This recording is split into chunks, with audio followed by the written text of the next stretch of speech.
अचानक नींद से मेरी आंख खुली तो मैं हड़बड़ाकर उठ बैठी। बाहर से आती शोरगुल की आवाज मुझे कुछ अजीब सी लग रही थी। मैं तुरंत बिस्तर से उठकर बाहर की तरफ दौड़ पड़ी। यह आवाज मेरी सास के कमरे से आ रही थी। मैंने तुरंत अपनी सास के कमरे के दरवाजे के बाहर रुककर अंदर क्या हो रहा है इस बात का जायजा लेने लगी। अंदर का नजारा देखकर तो मेरे होश ही उड़ चुके थे। मेरा पति मेरी सास के बाल कसकर पकड़े हुए था और उन्हें न जाने क्या क्या धमकियां दे रहा था। मैं आंखें फाड़े ये सारा नजारा देखने लगी। मेरा दिल जैसे किसी ने मुट्ठी में जकड़ लिया हो। मेरी सास बेचारी रोनी सूरत बनाए खुद को अपने बेटे से छुड़ाने की कोशिश कर रही थी। जब मेरे कुछ होश ठिकाने हुए तो मैं तुरंत ही आगे बढ़ी। ये आप क्या कर रहे हैं? छोड़ दीजिए इन्हें।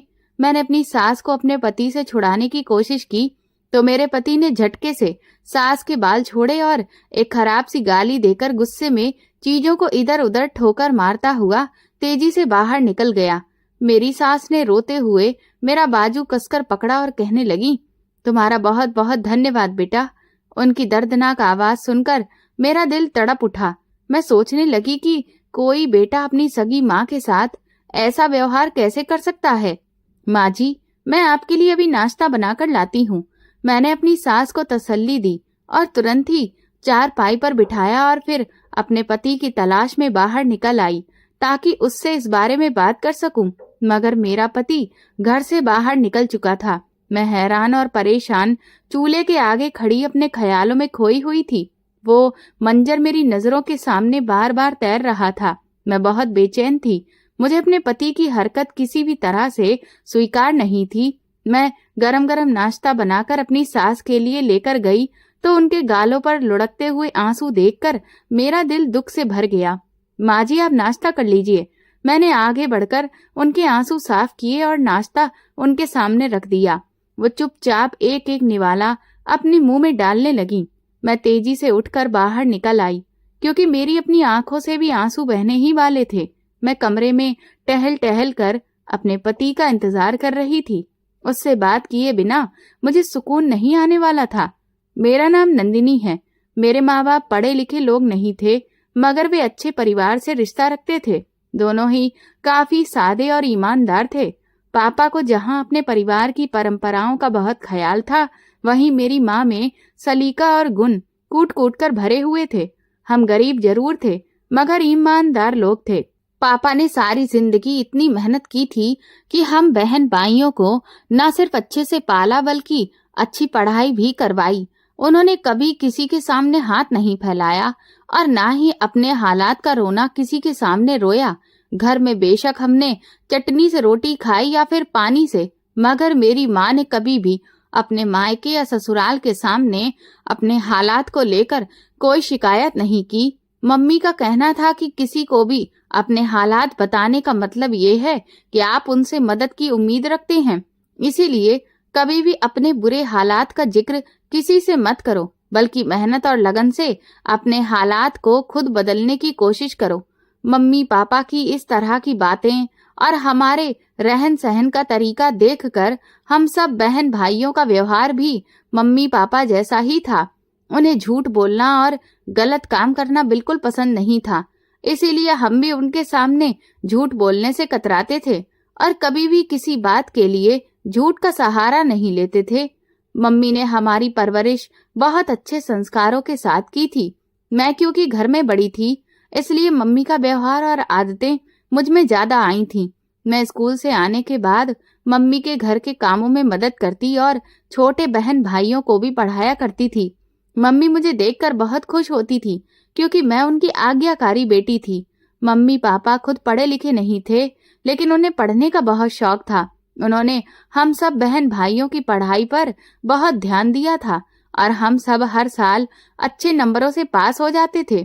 परिवार में किसी को भी मालूम नहीं था कि हमारे घर के हालात कैसे हैं, बल्कि सब हमें खाते पीते लोग ही समझते थे। जबकि महीने का गुजारा मम्मी जितनी मुश्किल से करती थी, उसका अंदाजा मुझे बहुत अच्छे से होता था।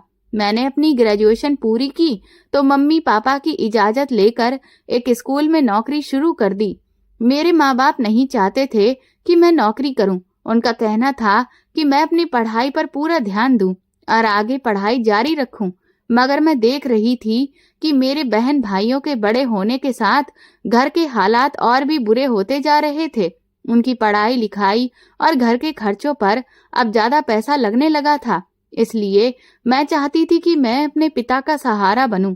मैं देख रही थी कि पापा की तबीयत भी कुछ दिनों से काफी खराब रहने लगी थी, मगर वो फिर भी इसकी परवाह किए बिना मेहनत करते रहते थे। मम्मी घर में छोटे मोटे काम करके कुछ अलग से पैसे कमा लेती थी, मगर वो आमदनी हमारे बढ़ते खर्चों के लिए काफी नहीं थी। अब हमें और ज्यादा आमदनी की जरूरत थी और इसके लिए मुझे ही आगे आना था, क्योंकि मेरा भाई घर में सबसे छोटा था और फिलहाल उस जिम्मेदारी की उम्मीद नहीं की जा सकती थी। इसीलिए मैंने फैसला किया कि मैं मम्मी पापा का बेटा बनकर दिखाऊंगी। मम्मी पापा ने मेरी जिद देखकर मुझे इजाजत दे दी। मैंने पास के ही एक स्कूल में नौकरी कर ली। मेरी सैलरी बहुत अच्छी तो नहीं थी, मगर कुछ ना होने से तो कुछ होना बेहतर था।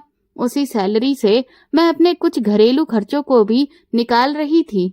जब मैंने अपनी पहली सैलरी पापा को देने की कोशिश की तो उन्होंने साफ इनकार कर दिया। उनका कहना था कि वो बेटी के पैसे अपने हाथ में नहीं ले सकते। ये बात मम्मी ने भी कही थी कि तुम ये पैसे अपनी शादी के लिए जोड़ लो। हमारे पास इतना नहीं है कि हम तुम्हें कोई अच्छा सा दहेज दे सकें। तुम अपनी मर्जी से अपनी जरूरत की चीजें ले लिया करना। मैंने कुछ पैसों की कमेटी भी डाल दी थी और बाकी पैसे घर के बड़े हुए खर्चों में लगा दिए थे। घर के मामलात में मम्मी पापा का हाथ बटाने की मैं कोशिश करती थी। ये मामूली सी कोशिश थी। मैं अक्सर अपने बहन भाइयों की फरमाइशें पूरी कर दिया करती थी और अगर घर के लिए कोई सामान या फिर किसी चीज की जरूरत होती तो मैं अपने छोटे भाई से मंगवा लिया करती थी। मैं खुश थी कि मैं मम्मी पापा का सहारा बन रही थी। मैंने अपनी पढ़ाई अधूरी नहीं छोड़ी, बल्कि नौकरी के साथ साथ अपनी पढ़ाई भी जारी रखी हुई थी। मेरा इरादा था कि आगे की पढ़ाई पूरी करने के बाद किसी अच्छे स्कूल में नौकरी के लिए अप्लाई कर दूं, ताकि मेरी सैलरी और भी ज्यादा बढ़ सके। जब मेरी ग्रेजुएशन की डिग्री पूरी हुई तो मैंने वो नौकरी छोड़कर दूसरे स्कूल में नौकरी कर ली थी। ये स्कूल पहले वाले से कुछ बेहतर था। यहाँ पर सीखने के लिए काफी सारी चीजें मौजूद थीं और उसके साथ साथ सैलरी भी अच्छी खासी थी। मैं स्कूल में अपने काम से काम रखती थी क्योंकि मैं मेहनती थी, इसीलिए जल्दी ही प्रिंसिपल की नजरों में भी आ गई। वो मेरे काम को बहुत ही अप्रिशिएट करते थे। बच्चे भी मुझे पसंद करने लगे थे क्योंकि उन्हें पूरे दिल से मैं पढ़ाया करती थी। मैंने कभी किसी बच्चे को नहीं डांटा था, फिर भी वे मेरी पढ़ाई हुई चीजों में दिल लगाकर पढ़ते थे और अच्छे नंबरों से पास हो जाते थे। स्कूल की इंचार्ज मुझसे बहुत खुश थी, लिहाजा उन्होंने मुझे जल्दी से प्रमोशन दे दिया और मेरी तनख्वाह भी और ज्यादा बढ़ा दी। मैं काफी खुश थी और अपनी पढ़ाई रात के वक्त जारी रखे हुए थी। मेरी किसी से दोस्ती ज्यादा नहीं थी और मैं अपनी ही दुनिया में खोई हुई रहती थी। आप ये क्या सारा दिन काम में डूबी रहती हैं? कुछ खाती पीती भी नहीं हैं? मैं धूप में बैठकर स्कूल के बच्चों की कॉपियां चेक कर रही थी कि तभी मुझे अपने पीछे एक आदमी की आवाज सुनाई दी। मैंने चौंक कर पीछे देखा तो वो कोई नौजवान था जो मुझे देखकर मुस्कुरा रहा था। मैं उसे जानती नहीं थी। क्या मैं यहाँ बैठ सकता हूँ? उसने पास में पड़ी हुई कुर्सी की तरफ इशारा करते हुए कहा। मैंने हैरानी से चारों तरफ देखा। सारे टीचर्स आसपास बैठे हुए थे और अपने काम में व्यस्त थे। आप कौन हैं? मैंने उलझन से पूछा तो वो हल्का सा हंसने लगा। कमाल है, आप मुझे नहीं पहचानती? मेरा नाम संजय है। स्कूल में नौकरी करते हुए आज मेरा तीसरा दिन है और आप मुझे जानती ही नहीं हैं। वो शरारत से बोला तो मैं चौंक गई। अभी पिछले दिनों ही एक टीचर स्कूल छोड़कर गई थी और उनकी जगह पर ही यहीं आया था। अच्छा, मुझे पता नहीं चला, मैंने धीरे से कहा और फिर उसे बैठने का इशारा किया। वो मुझसे कुछ दूरी पर बैठ गया। मैं दोबारा अपनी कॉपियां चेक करने में मगन हो गई, मगर शायद उसे बोलना कुछ ज्यादा ही पसंद था। काम के दौरान वो लगातार बोलता रहा और अपने बारे में मुझे सब कुछ बता दिया। वो अपने घर का इकलौता बेटा था, जबकि उसकी बीमार माँ उसके ही सहारे पर रहती थी। उसके पापा का कुछ समय पहले ही देहांत हो चुका था। उसका कहना था कि उसके जीवन का लक्ष्य सिर्फ इस स्कूल में पढ़ाना ही नहीं है, बल्कि वो इससे भी आगे जाना चाहता है। मैं खामोशी से उसकी सारी बातें सुनती रही। मुझे उसमें या उसकी बातों में कोई खास दिलचस्पी नहीं थी, बल्कि मुझे इस बात की फिक्र हो रही थी कि मेरा काम रुक रहा था। मुझे अभी एक और क्लास की कॉपियां चेक करनी थी। मैं चुपचाप उसकी बातों पर सर हिलाती अपने काम में मगन रही। मुझे नौकरी करते हुए 2-3 साल गुजर चुके थे। मम्मी और पापा को मेरी शादी की फिक्र हो रही थी, जबकि मैं अभी शादी के लिए बिल्कुल भी तैयार नहीं थी। मैं अपने मम्मी पापा का सहारा बनकर रहना चाहती थी और यही चाहती थी कि अपने छोटे भाई बहनों की पढ़ाई में भी मदद करूं और उन्हें अच्छी शिक्षा दिला सकूं। मैंने अपनी पढ़ाई पूरी कर ली थी, जबकि मेरी बहन अब कॉलेज में पहुंच चुकी थी और उसके खर्च भी अब मैं ही उठा रही थी। अगर मेरी शादी हो जाती तो फिर मुझे नौकरी भी छोड़नी पड़ती और मैं अपनी बहन भाइयों का सहारा कैसे बनती। मम्मी और पापा रोज ही मुझे समझाने की कोशिश करते कि बेटियों को ज्यादा देर तक घर पर नहीं बिठाया जा सकता। उम्र बढ़ने के साथ साथ फिर अच्छे रिश्ते भी नहीं मिलते। मम्मी और पापा की नजर में कुछ रिश्ते मौजूद भी थे, लेकिन वे मुझे बिल्कुल भी पसंद नहीं थे, क्योंकि वे लड़के ना तो खास पढ़े लिखे थे और ना ही उनके पास कोई अच्छी नौकरी थी। गरीब घर का रिश्ता लाने से पहले लोग कई बार सोचते हैं, और जो लोग आते भी हैं वे इस नियत से आते हैं कि सारी जिंदगी नौकरी करो और लड़के और उसके घर वालों का सहारा बनो। अगर मुझे ही सहारा बनना था तो फिर मैं अपने माँ बाप का ही सहारा क्यों न बनती, अपनी शादी के बाद ससुराल का क्यों बनती। मुझे किसी ऐसे इंसान की तलाश थी जो मेरे साथ बिल्कुल मेरे अपने जैसा हो और जिसे मेरी नौकरी की कोई जरूरत ना हो। जब मैंने पापा को अपने मन की ये बात समझाई तो वे समझ गए। मेरी अपनी मर्जी के बिना जबरदस्ती मैं कुछ भी नहीं करना चाहती थी। और एक दिन मैं स्कूल से घर लौटी तो घर में अजीब सी हलचल हो रही थी। क्या बात है मम्मी, क्या कुछ खास मेहमान आ रहे हैं? मैंने किचन में होती हुई खास तैयारी को देखते हुए पूछा। हाँ, आज तुम्हारे रिश्ते वाले आ रहे हैं। मम्मी की ये बात सुनकर मैं हैरान रह गई। अब ये कौन से रिश्ते वाले थे? हालांकि मैंने मम्मी को अपनी पसंद के बारे में पहले ही सब कुछ बता रखा था। मम्मी, मैंने आपको बताया तो था कि मुझे अभी शादी नहीं करनी है। मैं स्कूल में आज कुछ ज्यादा ही थक गई हूँ। अब ये मेहमानों का झंझट मुझे उलझन देने लगा है। मम्मी, मैं अपने कमरे में जा रही हूँ और मेहमानों के सामने बिल्कुल नहीं आऊंगी। आप खुद ही इस सब को संभाल लीजिएगा। मैंने मम्मी से कहा तो वो हैरान होकर मुझे देखने लगी। मगर इस बार तुम्हारी पसंद का रिश्ता आया है बेटी, अभी तुम्हें ऐतराज क्या है? मम्मी की बात सुनकर मैं चौंक गई। मम्मी, मेरी पसंद का कौन सा रिश्ता आ गया है? मैंने उदासी भरे लहजे में कहा। क्या तुम्हारे साथ ही स्कूल में कोई संजय नाम का काम करता था? यही नाम है उसका। उसकी माँ ने आज मुझे फोन पर सारी बातें बताई हैं। वो तुम्हें पसंद करने लगा है और तुमसे शादी की इच्छा रखता है। आजकल वो किसी अच्छी कंपनी में नौकरी कर रहा है। मम्मी ने पूरी बात बताई तो मैं हैरान होकर मम्मी को देखने लगी। संजय सिर्फ 2 से 3 महीने के लिए ही हमारे स्कूल में नौकरी करने आया था। उसे नौकरी छोड़े हुए भी कम से कम 7-8 महीने का अरसा गुजर चुका था और अब उसे मेरी याद आ रही थी। मगर मम्मी, हमारे बीच में तो ऐसा कुछ भी नहीं था। बिना वजह ही मैं सबकी नजरों में चोर का विषय बन गई थी। न जाने मम्मी क्या मेरे बारे में सोच रही होंगी। मैंने जल्दी से मम्मी को अपनी सफाई दी। हाँ, उसकी माँ ने मुझे बताया है कि तुम्हें इस बारे में कुछ भी पता नहीं है। तुम उसकी एक तरफा पसंद हो। अगर वो पढ़ा लिखा है, समझदार है और उसकी नौकरी भी बहुत अच्छी है तो फिर हमें इस रिश्ते पर भला क्या ऐतराज हो सकता है? तुम्हें तो पता है ना कि मैं और तुम्हारे पापा इतनी छोटी सोच नहीं रखते हैं। इसीलिए उसको घर बुलाकर अच्छे से देख लेंगे। अगर सब कुछ ठीक लगा तो हम जरूर तुम्हारी बात आगे बढ़ाएंगे। मम्मी ने बात साफ की तो मेरी समझ में भी सब कुछ आ गया। मैं चुपचाप अपने कमरे में आ गई। मगर मैं लगातार संजय के बारे में सोच रही थी। मुझे बिल्कुल भी नहीं पता था कि कब मैं उसके दिल को पसंद आ गई थी। ना तो उसने कभी अपनी पसंद का इजहार किया था और ना ही मैंने इस बात पर कभी ध्यान दिया था। वो कुछ समय के लिए स्कूल में काम करता रहा था। उसने मुझसे कई बार बात करने की कोशिश की थी, मगर मैं हमेशा अपने काम में व्यस्त रहती थी। उसे हाँ से ज्यादा कोई जवाब नहीं देती थी। शायद उसे मेरी यही अदा पसंद आ गई थी कि मैं उसे जरा सी भी लिफ्ट नहीं करवाती थी, ना ही बाकी किसी टीचर से ज्यादा फ्री होती थी। अब तो मेरी किस्मत का फैसला मम्मी और पापा के निर्णय पर ही टिका हुआ था। मम्मी को संजय का रिश्ता पसंद आ गया, क्योंकि उसके आगे पीछे सिवाय एक माँ के और कोई भी नहीं था। वैसे मुझे तो भरे पूरे ससुराल से भी कोई खास ऐतराज नहीं था, और ना ही मम्मी पापा को, लेकिन संजय की शराफत भी मम्मी पापा को बहुत पसंद आई थी। वो हद से ज्यादा शरीफ और अच्छा इंसान था, और एक बहुत अच्छी मल्टीनेशनल कंपनी में नौकरी कर रहा था। मम्मी पापा ने मेरी नौकरी के बारे में भी उससे साफ साफ बात कर ली थी। उससे मेरे काम करने या ना करने का पूरा अधिकार सिर्फ मुझ पर ही छोड़ दिया था। मम्मी और पापा दोनों ही उसकी बातों से बहुत निश्चिंत हो गए थे। वैसे भी वो देखने में अच्छा भला था, और उसकी माँ हद से ज्यादा मासूम और सीधी साधी औरत लग रही थी। मम्मी पापा को अब इस रिश्ते पर कोई ऐतराज नहीं था, और उन्होंने मुझ पर दबाव डालना शुरू कर दिया कि मैं भी संजय को दिल से अपना मान लूं।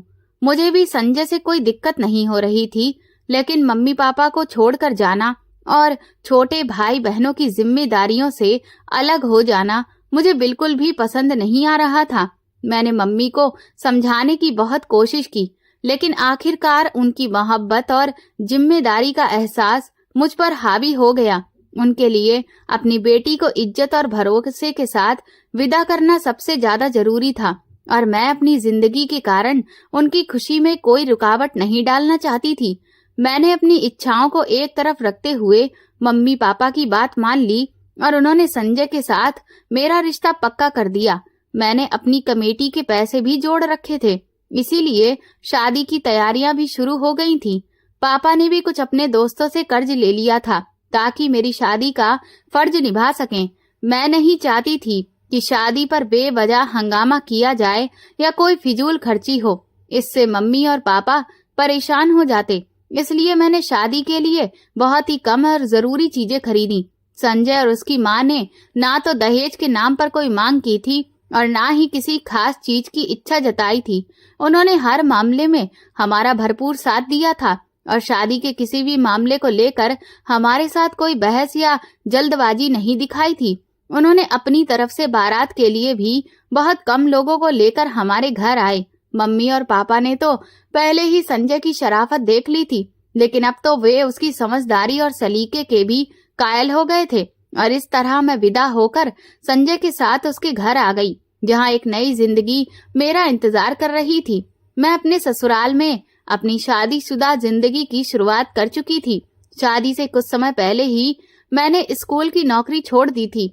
मैं चाहती थी कि मैं अपनी घर गृहस्थी पर पूरा ध्यान दूं, और जब जरूरत ही नहीं है तो फिर बिना वजह नौकरी के फिजूल चक्कर में मैं क्यों पड़ूं।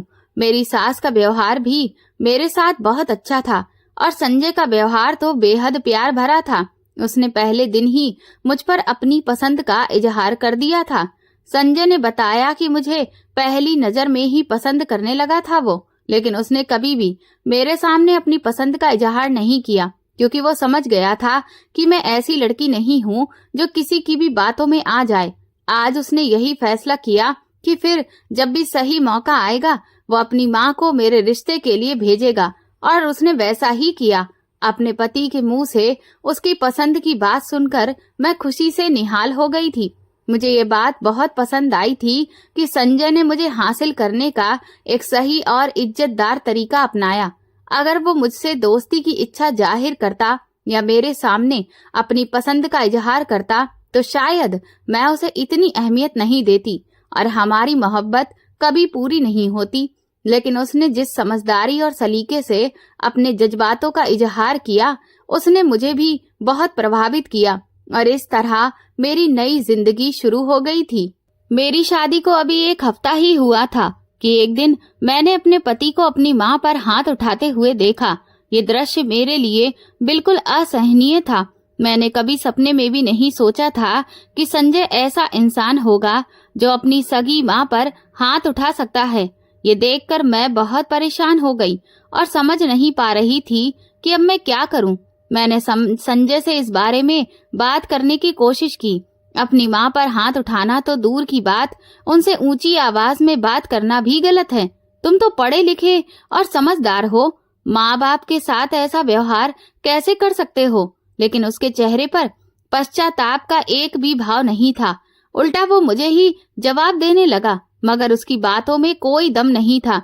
मैंने उससे पूछा कि आखिर ऐसी क्या वजह थी कि उसे अपनी माँ पर हाथ उठाना पड़ा। संजय के पास इसका कोई खास कारण भी नहीं था। उसने कहा, मेरी माँ एक जलील औरत है, वो पढ़ी लिखी भी नहीं है। उसके इन शब्दों ने मुझे और भी ज्यादा हैरान कर दिया। क्या माँ बाप को उनके अनपढ़ या जलील होने की वजह से बेइज्जत किया जा सकता है? मेरे अपने माँ बाप भी ज्यादा पढ़े लिखे नहीं थे, लेकिन उन्होंने मुझे जिंदगी के नियम और समझदारी सिखाई थी। माँ बाप के तजुर्बे और कुर्बानियां ही उनकी सबसे बड़ी शिक्षा होती है। ये बात मैं चाहकर भी संजय को नहीं समझा पा रही थी। मुझे एहसास हो गया था कि संजय को समझाना बेकार है, लेकिन फिर भी मैं अपनी कोशिश जारी रखी थी। शायद एक दिन उसे अपनी गलती का एहसास हो जाए। मैंने कई बार संजय को समझाने का प्रयास किया और कहा कि आदमी को कभी भी अपनी माँ पर हाथ नहीं उठाना चाहिए। उसे अपनी माँ की कदर करनी चाहिए और उनकी अहमियत को समझना चाहिए। मैंने उसे भगवान का वास्ता देकर भी समझाया और अपने कर्मों के हिसाब से डराया भी।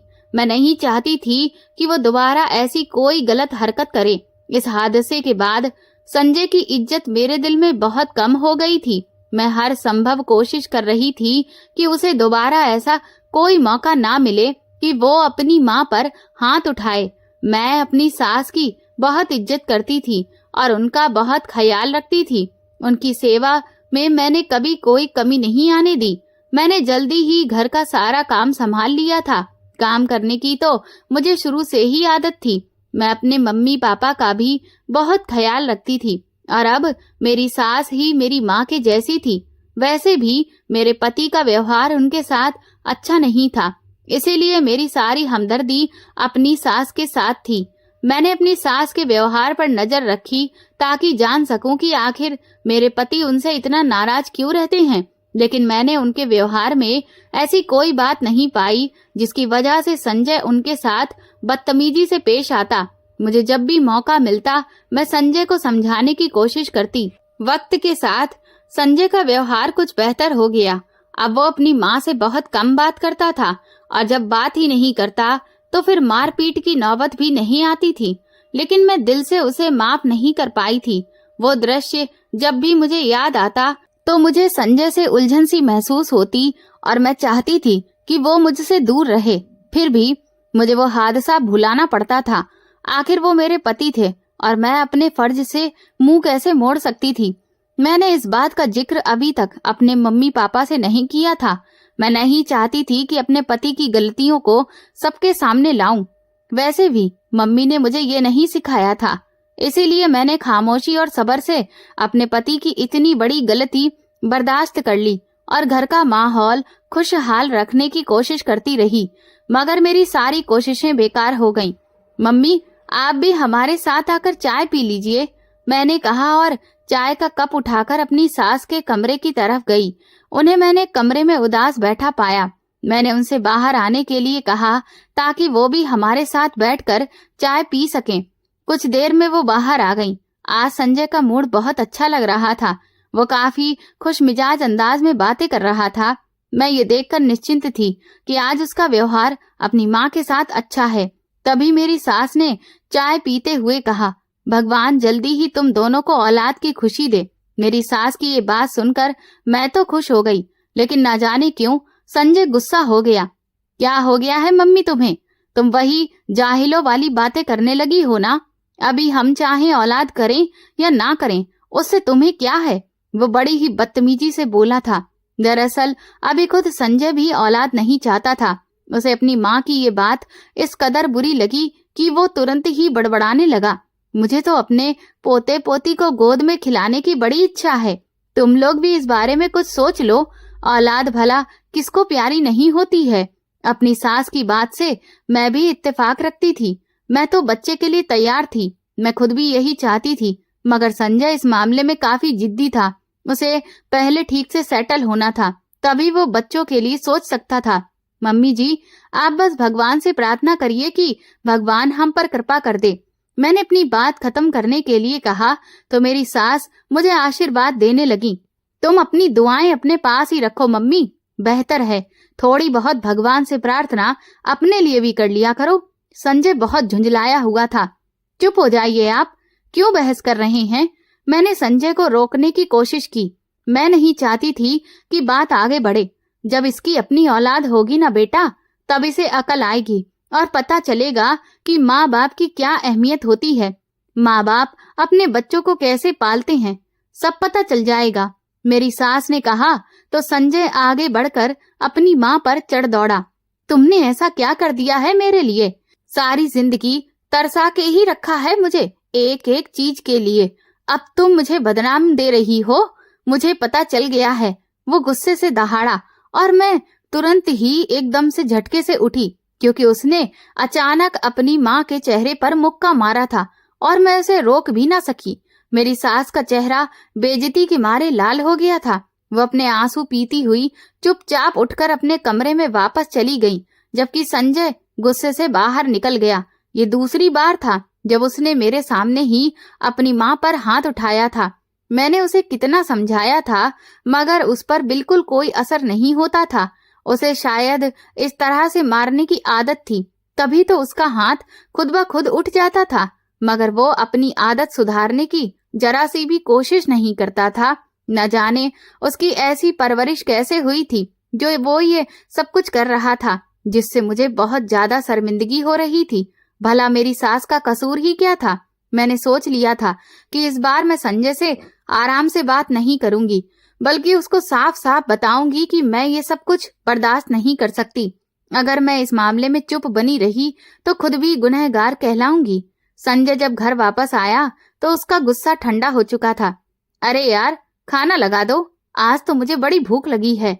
उसके व्यवहार से ऐसा लग रहा था जैसे कि कुछ हुआ ही नहीं हो। मैं तुरंत ही खाना गर्म करके उसके सामने लाकर रख दिया। तुम भी आ जाओ नंदिनी। उसने खाना शुरू किया तो मुझे यूं ही बैठा देखकर बोला, नहीं, मुझे कोई भूख नहीं है। मैं अपनी सास को पहले खाना खिला चुकी थी। उनकी हालत देखकर मुझे बहुत अफसोस हो रहा था। वो हिचकियों के साथ रोते हुए खाना खा रही थी।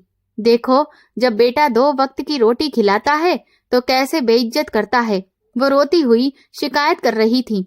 मेरी तो हिम्मत ही नहीं थी कि उनका सामना करूं, मगर मैं उनको खाना खिलाए बिना कैसे सोने देती। आप उन्हें माफ कर दीजिए मम्मी जी, आप उन्हें कोई बद्दुआ मत दीजिए। मैंने अपनी सास के सामने हाथ जोड़कर अपने पति के व्यवहार की माफी मांगी। चल पगली, तू क्यों मुझे शर्मिंदा करती है? तेरा इसमें भला क्या कसूर है? तू तो मेरी बहुत अच्छी बहू है। भगवान तुझे हमेशा सुखी रखेगा। उन्होंने मुझे आशीर्वाद दिया तो मैं मुस्कुराकर बर्तन समेटकर जाने लगी। तब से अब तक मैं संजय का इंतजार कर रही थी। अपनी माँ के कमरे में जाकर उनसे माफी मांगने की बजाय वो खाना मंगवाकर खाने में मगन था। संजय, मैंने फैसला कर लिया है कि मैं अब और इस घर में नहीं रह सकती। मैंने उसे अपना फैसला सुनाया तो वो दंग रह गया। ये तुम क्या कह रही हो? उसने खाने से हाथ रोककर मेरी तरफ देखा। मैं तुम्हारा और तुम्हारी माँ जी के साथ तुम्हारा व्यवहार, बुरा व्यवहार अब और बर्दाश्त नहीं कर सकती। मैंने तुम्हें समझाने की बहुत कोशिश की, मगर तुम मेरी बात समझ ही नहीं सकते हो, क्योंकि तुम्हें आदत पड़ी हुई है और आदतें इतनी आसानी से नहीं बदली जाती। इसीलिए मैंने बेहतर यही समझा है कि मैं इस घर को छोड़कर चली जाऊंगी। मेरी बात सुनकर संजय हैरान हो गया। मैं कोशिश कर तो रहा हूं ना, प्लीज ये बात यहीं खत्म कर दो। तुम क्यों सब कुछ बर्बाद करने पर तुली हुई हो? वो खुद ही मुझे गुस्सा दिलाती हैं। संजय को अपने व्यवहार पर कोई भी पछतावा नहीं था। मुझे लगता था कि अगर कोई अपनी माँ पर जुल्म कर सकता है तो फिर वो कुछ भी कर सकता है। संजय, जब तुम अपनी माँ पर हाथ उठा सकते हो तो फिर तुम मुझ पर भी हाथ उठा सकते हो। अभी तो तुम्हारी माँ तुम्हारे गुस्से को सहने के लिए मौजूद हैं। अगर वो ना रही तो तुम्हारा अगला निशाना मैं ही बनूंगी। मैंने दिल ही दिल में फैसला किया था कि इस बार मैं पक्के इरादे से कायम रहूंगी और संजय से तो बात करना बिल्कुल बेकार ही लग रहा था। इसीलिए मैं उठकर अपना सामान समेटने लगी। संजय का ऐसा व्यवहार मेरी बर्दाश्त से बाहर था। मैं अब और नहीं झेल सकती थी। मुझे माफ कर दो। देखो, ऐसा दोबारा नहीं होगा। मैं अपनी तरफ से बहुत कोशिश करता हूँ, लेकिन कोई न कोई बात ऐसी हो ही जाती है। मुझे तुम थोड़ा सा वक्त दो। अगर तुम इस तरह से मुझे छोड़कर चली जाओगी तो क्या मेरा व्यवहार बदल जाएगा? ऐसा करने से तो मैं और भी ज्यादा डिप्रेशन का शिकार हो जाऊंगा। प्लीज मेरी खातिर ना सही, अपनी सास की खातिर ही रुक जाओ। संजय की बातें मुझे अजीब लग रही थी, क्योंकि वो मुझे रोकने के लिए अपनी माँ का सहारा ले रहा था।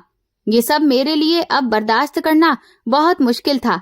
देखो, मैं खुद को ठीक करने की कोशिश करूंगा और अपनी माँ से माफी भी मांगूंगा। मैं जानता हूँ कि ऐसा करना गलत है, मगर मैं अनजाने में ऐसा कर देता हूँ और फिर मेरा अपने आप पर कंट्रोल ही नहीं रहता। संजय की बातें सुनकर मैं सच में सोच में पड़ गई। शायद मुझे उसे एक और मौका देना चाहिए था।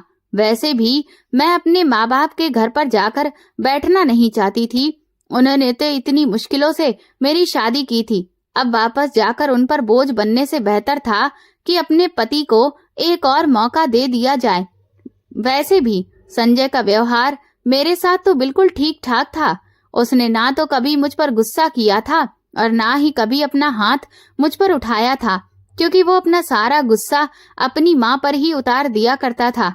अपनी माँ की बात सुनकर उसे एकदम ही गुस्सा आ जाया करता था। न जाने वो अपनी माँ के सामने इतना गुस्सा क्यों करता था। मुझे उसके व्यवहार की समझ बिल्कुल भी नहीं आती थी। अगर वो अपनी पत्नी का एहसास और ख्याल रख सकता है तो फिर माँ को तो अपनी पत्नी से ज्यादा महत्व देना चाहिए, मगर वो ऐसा नहीं करता था। शायद इसके पीछे कोई और वजह थी। मैंने जानने की कोशिश भी की, मगर मुझे कोई ऐसी वजह समझ नहीं आई। मेरी सास अच्छी और सुलझी हुई औरत थी। उन्होंने यकीनन उसके साथ बचपन में कोई ऐसा व्यवहार नहीं किया होगा। उनकी परवरिश और शिक्षा में उन्होंने उसका कितना साथ दिया है। फिर भी संजय का व्यवहार मेरे समझ से बाहर था। ठीक है, लेकिन तुम्हें अपनी माँ से माफी मांगनी पड़ेगी। मैंने थोड़ा बहुत सोचकर कहा तो संजय तुरंत उठा और अपनी माँ के कमरे की तरफ बढ़ गया। मैं भी उसके पीछे चली गई ताकि मैं देख सकूं कि वो वाकई में अपनी माँ से माफी मांगता भी है या फिर सिर्फ बहाना कर रहा है। लेकिन वो अपनी माँ के सामने माफी मांगने लगा था। मैंने अपने कानों से सुना कि वो माफी मांग रहा है और मेरी सास ने तुरंत उसे माफ भी कर दिया। ये देखकर मुझे खुशी हुई। शायद संजय को अपनी गलती का एहसास हो जाएगा। मेरी सास ने उसे कितनी आसानी से माफ कर दिया था। शायद उनके दिल में अपने बेटे के लिए मोहब्बत जाग गई। संजय का व्यवहार वाकई में बहुत बदल चुका था। अब वो मेरी सास पर गुस्सा नहीं करता था। मेरी सास अपने कमरे से बाहर निकल आई और संजय के साथ बैठकर हंसी खुशी बातें भी करती रही। संजय भी उनसे अच्छे से पेश आता और उनका ख्याल भी रखने लगा था। मुझे ये सब देखकर खुशी हुई। अगर मेरे पति के बदलते हुए व्यवहार की वजह मैं थी तो मुझे इस बात की बहुत खुशी थी कि चलो, मेरी वजह से उसका व्यवहार अपनी माँ के साथ बेहतर हो गया था। मैं किसी के लिए खुशी का कारण तो बन रही थी।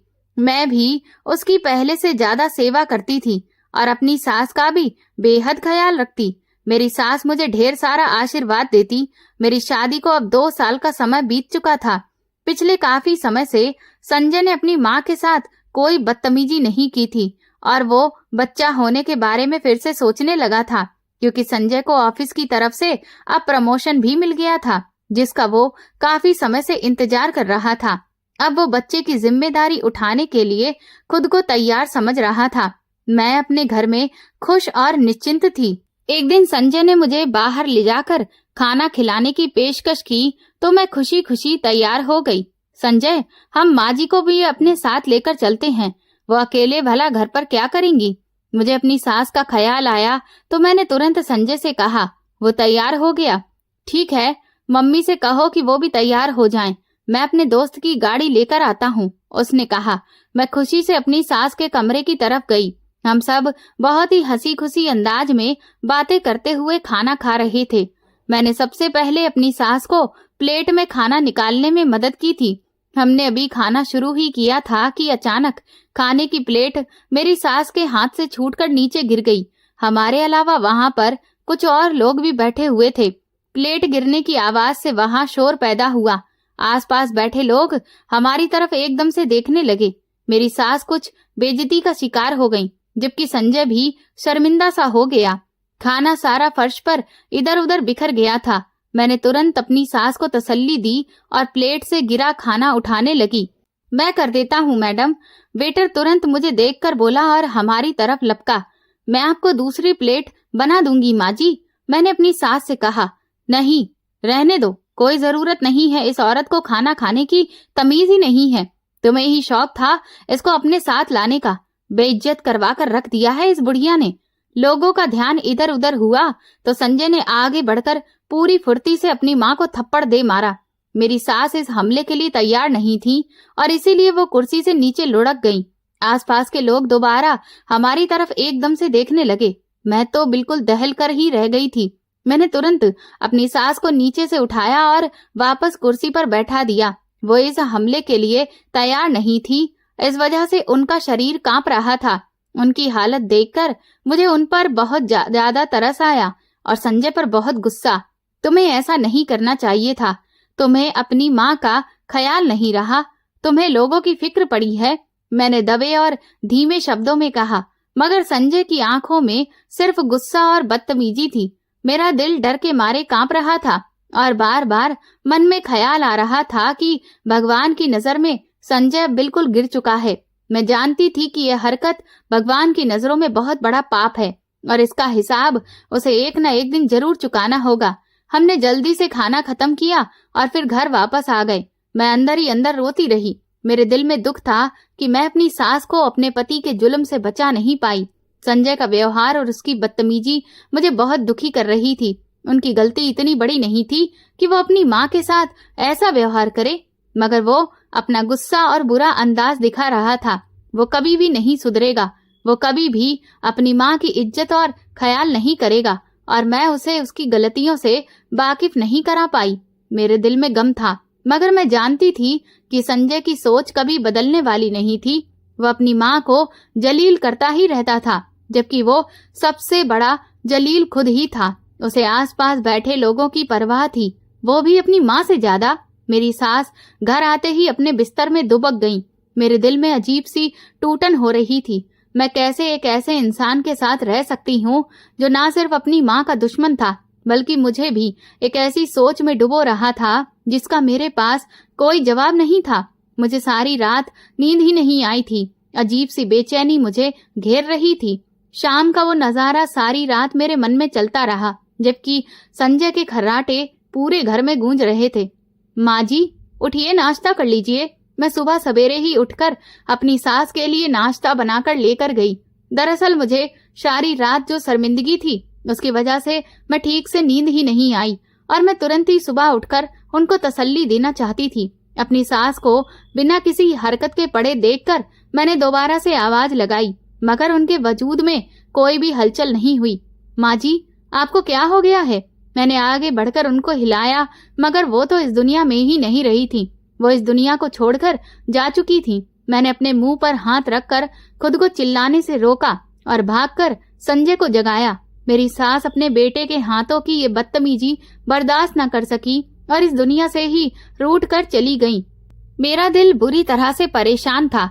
मैं तो उनसे माफी भी नहीं मांग सकी और ना ही उन्होंने संजय को भी माफी मांगने का मौका दिया। न जाने सारी रात उन पर क्या बीती होगी। उन्होंने हम में से किसी को भी नहीं उठाया और ना ही अपनी तकलीफ के बारे में कुछ भी बताया था। वो चुपचाप इस दुनिया से विदा हो गईं। मैं परेशानी से संजय की तरफ देख रही थी कि उसे अपनी माँ की मौत का कितना अफसोस है, मगर मैं उसे देखकर हैरान रह गई कि उसके चेहरे पर ना तो परेशानी थी और ना ही कोई शर्मिंदगी। उसकी आंख से अपनी माँ के लिए एक भी आंसू नहीं निकला, जबकि मैं लगातार आंसू बहा रही थी।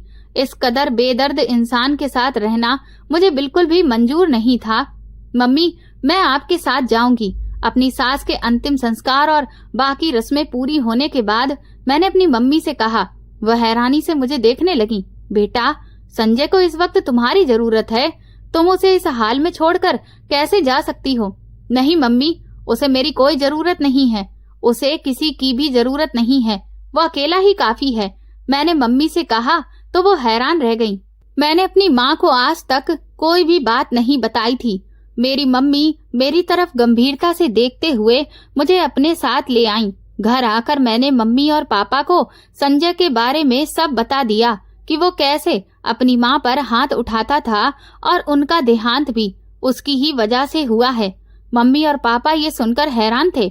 उनके लिए ये बात मान पाना बहुत ही मुश्किल था कि एक बेटा अपनी माँ पर हाथ उठाए। वो किस कदर बेइज्जत होकर इस दुनिया से विदा हो गई थी।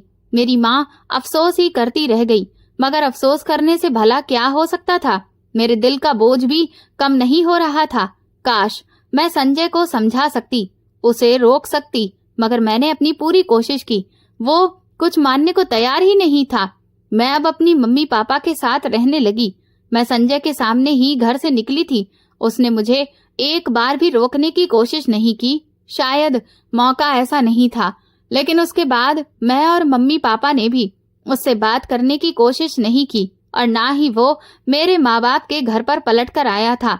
मुझे संजय से ज्यादा उसकी माँ का दुख था, इसीलिए मैं संजय के बारे में बिल्कुल सोच ही नहीं रही थी। मैं जब भी उसके बारे में सोचती तो मेरा दिल अजीब से बोझ का शिकार हो जाता। अपनी हालत से बचने के लिए मैं अपने आप को काम में व्यस्त रखने की कोशिश करती। तुम अच्छी तरह से सोच लो नंदिनी, तुमने क्या फैसला करना है? संजय का साथ दोगी या उसे छोड़ दोगी? मम्मी, उस आदमी के साथ रहने का मेरा दिल नहीं करता। वो बड़ा ही बेदर्द इंसान है जो अपनी माँ का नहीं हो सका। वो मेरा क्या होगा? अब उसकी माँ नहीं रही तो यकीनन वो मुझ पर भी अब हाथ उठाएगा। मैं संजय की फितरत को अच्छी तरह से समझ गई थी, इसीलिए मम्मी पापा से साफ बात की। मम्मी पापा ने भी मुझ पर दबाव नहीं डाला था, और ना ही वो ये चाहते थे कि वो मुझे मजबूर करके दोबारा उसके साथ भेजें। ये तुम्हारा अपना फैसला है, अच्छी तरह सोच समझकर फैसला करना। हमें तुम्हारे यहाँ रहने पर कोई ऐतराज नहीं है। तुम ये मत सोचना कि तुम हम पर बोझ बनकर रह रही हो। मम्मी की बात सुनकर मेरी आंखों में आंसू आ गए थे, क्योंकि उस दिन मैं मम्मी के साथ ही चली आई थी, लिहाजा कोई भारी भरकम सामान अपने साथ नहीं लाई थी। कुछ दिन के बाद मैं अपना जरूरी सामान लेने संजय के घर चली गई। मुझे ये पता नहीं था कि वो उस वक्त घर पर मौजूद होगा या नहीं। मेरे पास दरवाजे की एक एक्स्ट्रा चाबी थी जो उस दिन मैं अपने पर्स में रख लाई थी, इसीलिए मैं दरवाजा खोलकर अंदर दाखिल हुई। पापा ने मुझे अपने छोटे भाई के साथ ही भेजा था। मैंने जाने के लिए वो वक्त चुना था जब संजय घर पर मौजूद ना हो। वो उस वक्त ऑफिस में होगा, यही सोचकर मैंने चाबी से दरवाजा खोला और अंदर दाखिल हो गई। मगर घर में अजीब सी बदबू फैली हुई थी। शायद कई दिनों से सफाई नहीं हुई हो। मैंने सोचा और अपने कमरे की तरफ बढ़ी। जो नजारा देखा उसने मेरी सांसें ही रोक दी। कमरे में बदबू फैली हुई थी। जब मैं अंदर गई तो मेरे पैरों तले से जमीन निकल गई। मेरे पति की हालत ऐसी थी कि जैसे वो कई दिनों से बेहाल पड़ा था। उसके शरीर पर कीड़े रेंग रहे थे और आंखों में मौत सा डर दिख रहा था। उसके वजूद में हल्की जान बाकी थी और आंखें दरवाजे पर टिकी थीं।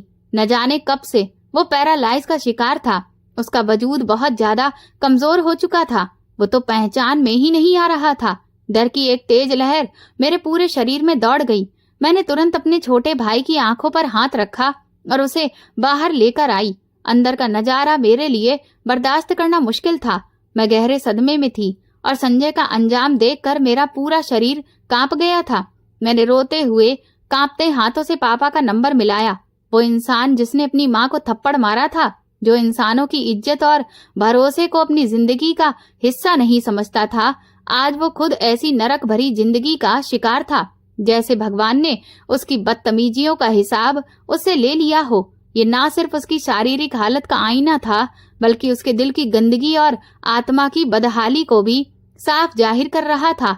मेरे दिल में कोई हमदर्दी या अफसोस नहीं रहा था। मैं जानती थी कि जो इंसान अपने सबसे करीबी रिश्ते यानी अपनी माँ के साथ इस तरह का व्यवहार करे, उसका अंजाम कभी भी अच्छा नहीं हो सकता। एक पत्नी की हैसियत से उसकी बीमारी में उसका साथ देना मेरा फर्ज था। मैंने पापा की मदद से उसकी गंदगी साफ की और उसे अस्पताल पहुंचाया। शायद उस पर अचानक से ये बीमारी हमलावर हुई थी। उसका वजूद एकदम से बिना किसी हरकत का हो गया था। ये वो बदला था जो उसकी बदतमीजियों की वजह से हुआ। हर कर्म का एक नतीजा जरूर होता है और कभी न कभी वो नतीजा इंसान को मिलता ही है। जो इंसान दूसरों के साथ बदसलूकी करता है, आखिरकार वो खुद ऐसे ही नरक भरे अंजाम का सामना करता है। इंसान की मोहब्बत और इज्जत उसकी सबसे बड़ी अच्छाई की वजह होती है और जो अपनी माँ और अपने रिश्तेदारों की कदर नहीं करता वो कभी भी जीवन में खुशी और सुकून नहीं पा सकता। मैं अस्पताल में संजय के साथ रही और उसकी सेवा में कोई कमी नहीं आने दी। उसका व्यवहार जो उसकी माँ के साथ था वो अपने अंजाम को पहुंच चुका था और उसकी सजा बहुत बुरी थी। जो भी लोग ऐसे थे वे उसकी सजा से सबक हासिल कर सकते थे। मैंने भी बहुत कुछ सीखा और भगवान से माफी भी मांगती रही। मैं उसके लिए भी भगवान से माफी मांगी क्योंकि वो खुद माफी मांग सके इसकी ताकत तो भगवान ने उसे छीन ली थी और उसे इस कदर मजबूर कर दिया कि वो दूसरों के रहमो करम पर आ गया था। अब वो दया की नजर से दूसरों की तरफ देखता, कभी मेरी तरफ, मगर मैं उसे तकलीफ क्यों पहुंचाती। मैं उसका ख्याल रख रही थी। उसकी आंखों में एहसान दिख रहा था। यकीनन ये उसे अंदाजा हो गया था कि ये उसकी माँ के साथ बुरे व्यवहार की सजा थी। अस्पताल में उसकी हालत में बेहतरी तो आई थी मगर उसकी जान बच नहीं सकी। न जाने कितने दिनों से तो वो भूखा था। जब मैंने अपने हाथों से उसे खाना खिलाया तो उसे सुकून की सांस आई। आखिरकार वो 1 हफ्ता अस्पताल में रहकर इस दुनिया से चला गया। मुझे उसकी मौत का अफसोस था मगर इस बात पर सुकून था कि मैं आखिरी वक्त में उसकी सेवा करती रही और उसके साथ वक्त भी गुजारा था और मैं भगवान से उसकी मौत के बाद भी उसके लिए माफी मांगती रही। मैंने उसके लिए गरीबों को खाना और कपड़े भी बांटे ताकि उसकी आत्मा को शांति मिले और भगवान से उम्मीद रखी कि वो उसके गुनाहों को माफ करेंगे। लेकिन इसके साथ ही संजय जाते हुए भी मेरे दिल में ये सवाल हमेशा के लिए छोड़ कर गया कि भला वो अपनी माँ के साथ ऐसा व्यवहार क्यों करता था। इसके पीछे क्या वजह थी या फिर वो बेवजह ही ऐसा किया करता था। ये पूरी कहानी काल्पनिक है।